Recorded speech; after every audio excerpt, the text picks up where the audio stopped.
بقلبي أقول الشعر والعين قد بكت وأجدت دموع العين حتى السماء بهت فسري وروحي ثم عقلي وقلبه ونفسي وكلي في الخليل تشربت ومن رام منا الرشوة عن كأس فيضه كمن رام رد الشمس من بعد ما بدت أيرجى خروج المرء في جنة التي ترى الله فيها العين والنفس قد زكت فلا لا وكلا قد مضى ذا لمن علا ومن نار سر الفيض أحواله سمت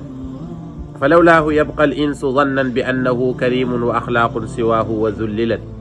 وفي الذكر كالأنعام بل هم أضلها وذا الفضل في نفس إذا ما صفت علت ونفس بها عظم وذي النفس راضية كذا العكس جر شيخي به النفس أشرفت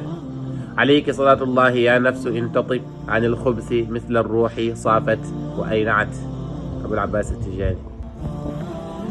di waxee xol di bind way samay bët di sotteeku rongoñ yi tabe lool ci bëri ba asamaan sax ak lépp lu muy sotti ci ndox bëri waayu rongoñ yi ñoo ngi koy yem sama mbóot ak sama ruux ak sama xel ak sama xol ak sama bakkan yépp ñoo ngi rooti jee di taataane ci Mawlaaya Cheikh Ibrahima Niass radiyallahu képp kuy njort ci nun ñu dem naani ci beneen kaas bu dul kaasu faydu bi dafa mel ni ku njortu delloo jant gi gannaaw ba mu fenkee ba pare est-ce que sax xel dana nangu ñuy njortu nit ku dugg aljana ba gis fa jëmm yàlla ji di génnaat loolu comme que xel du ko nangu rek nañu xam ne suñu bakkan yi moo ngi teeyee moo ngi dalee ci faydu ba mel ni kooku nekk biir aljana janoog jëmm ak yàlla yi ma ni déedéet mukk abadan fala la wa kalla qad mada dha liman ala képp ku kawee gis-gis xam na ne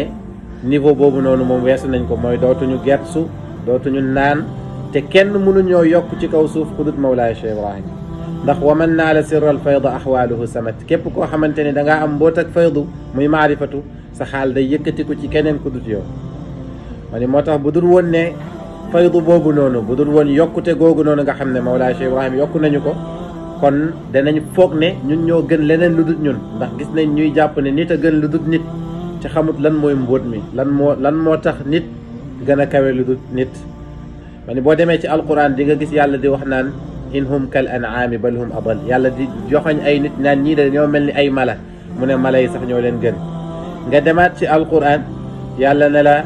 wa nafsin wa ma sawaaha bakkan bi kawe na lool ba yàlla di ko giiñee ba yàlla di giiñ ci moom kon xamal ne mbir mi ci bakkan bi la rek mooy ci maarifatu ci xaali nit ki nu muy mel ak boromam foofu lay gënee wala mu yées ma ni loolu nag boo ko bëggee dégg rek ñëwal nga ziyaara ci Mawlaaya Cheikh Ibrahim dana la xamal nan la bakkan di kawee ci mboolem yeneen xeet yi ak ku mu mënti doon moo tax ma ne yàlla na yàlla julli ci bakkan googu noonu bu sellee walis lépp luy tardeel na mel ni ruux ndax ruux taabat wa aynaat dafa sell ba pare mu kawe loolu mooy li ñu bindoon ci poème bu gàtt boobu noonu alhamdu wa da'wana wa akhiruha walhamdulillahi min hiin ila hiin in uridu illa al islaha ma stata'tu wa ma tawfiqi illa billah alayhi tawakkaltu ilayhi unib wassalaamu alaykum wa rahmatullahi wa barakatuh